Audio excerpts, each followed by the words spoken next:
from the PGA Tour. So that is at the second hole, the par 5, which is where we now find Brooks Koepka.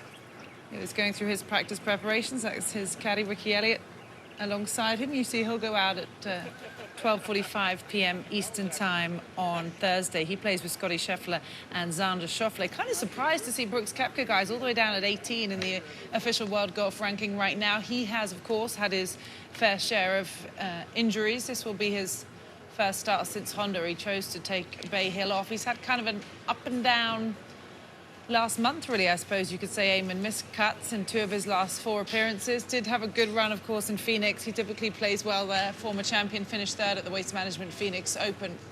What do you make of the Brooks Koepka of late? It's kind of feast or famine. He spent last year, and the year before that, really, dealing with injuries, and he hasn't quite got the sharpness of a swing back. I mean, last year, he was 11th on tour in strokes gained tee to green. He's barely in the top 100 now.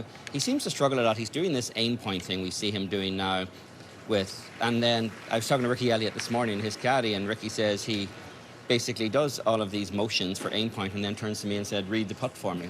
So I don't think he's quite certain what he's doing. And the third guy you'll see come into the frame here is Jeff Pierce, who is Koepka's putting coach, who spends a lot of time with him as they're trying to figure out this particular part of the game.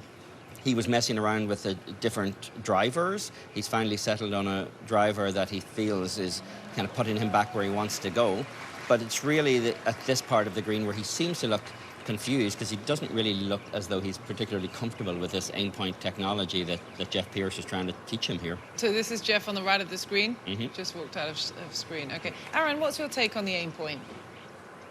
I'm a big fan of whatever helps players, and Paul Azinger taught me something a long time ago, and I'm kind of old school in the way I approach the game to a certain extent. And basically, if it doesn't work in the first 10 minutes, dump it, because all it's going to do is get in your head and make it more difficult. Now, kudos to Brooks if he's trying to make it work, but he's an athlete. I mean, the guy is an athlete. He's described himself as an athlete, and athletes react. They look and they react. I don't ever remember seeing Tiger trying aim point. It wasn't a thing back then. It wasn't. It is now. He could have easily gone to it. It's been around for a good decade now. And I think that Brooks just needs to continue being an athlete. Are there ways that you can get better? Sure. And if it helps him, I'm all for it. Again, if it helps him. But if it creates more confusion and it creates more muddledness in his brain, then no, it's not a good thing. Single most important thing with any system, regardless of what the system is, or any type of a golf swing for that matter, is that you believe in it.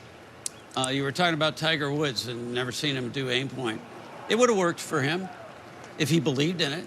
You think about Tiger, he was the absolute best player in the world 3 different times with 3 completely different swings. Exactly. He goes from Butch Harmon, to Hank Haney, where he's swinging the club around his body. Couldn't have been 2 different things. And then he goes to Sean Foley. They were all different, but each time he totally believed in it. And I'm not sure that I'm convinced Brooks is believing in exactly what he is doing. And it's interesting. This second green right here, to me, is one of the most complicated green complexes on the course. Pete Dye's designed a couple of different styles of green complexes. Some of them are just plain difficult, like number 1 is, number 4, but they basically slope from back to front, and they're not too complicated. This one right here, in particular, is very complicated. One thing I think is actually lacking in Brooks Koepka right now is an antagonist. Whenever he played his best, he was buddies with DJ. He got up every day, and he just wanted to finish better than DJ in every tournament. DJ was number 1 in the world. That was a pretty good bar to set yourself. For a time, he just wanted to prove Brandl wrong all the time. That was the chip on the shoulder, as we all do. But now, and we do.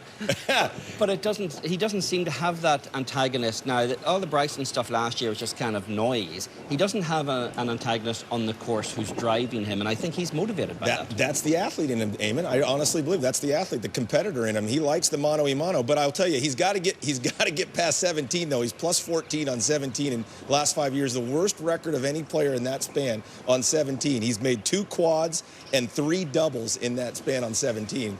So that is definitely a thorn in his side, as he's not the only one around here. But that, for a player of his ilk and his talent to be plus 14 on that hole is very surprising to me. But one word, if you have to sum it up, Rolf, what has been the reason for Koepka's fall off the world rankings?